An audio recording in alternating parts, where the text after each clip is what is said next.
هاي، ازيكم؟ عاملين ايه؟ اتمنى ان انتوا تكونوا بخير يا رب دايما. لسه حاصل موقف حالا قلت اما احكيه لكم. انا النهارده عندي اجازه، بعد ما بوصل الاولاد قلت اروح اعدي على الفرم اجيب شويه مشتريات كده ناقصاني في البيت. من ضمن المشتريات دي فواكه. فانا ماسكه الفاكهه كده وعماله اشمها.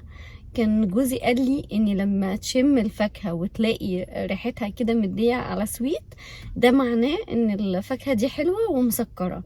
اما لو لقيت الريحه مززه شويه، دي معناها ان هي هتبقى حادقه. اوكي، معلومه اهي. يعني يلا يلا، معلومه على ماشي. المهم، فانا في الفارم ماسكه الفروت وعماله اشمها كده. فالناس بتبص ما بتتكلمش. المهم، من ضمن الناس كان في حد شغال في المكان واقف عمال يرص الفواكه، فهو شافني اول مره فسكت. تاني مرة المهم فبص وضحك كده. وهم بقى كل الناس فاكريني ان انا عويصة.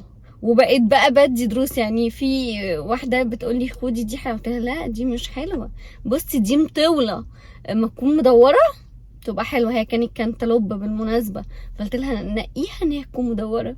وعمالة بقى اشرح لهم. المهم هم افتكروني عويصة، وانا اصلا مش عارفة الحاجة اللي انا جايباها معايا دي حلوة ولا وحشة. انا هروح البيت وهشوف وابقى اقول لكم هتطلع ايه. اوكي، انا قلت بس اصبح عليكم واقول لكم الموقف اللي حصل. بجد حاجه تفطس من الضحك ان انا قاعده واخده بقى في نفسي كده، يعني اللي انا خلاص انا داخله جايه من مزارعنا.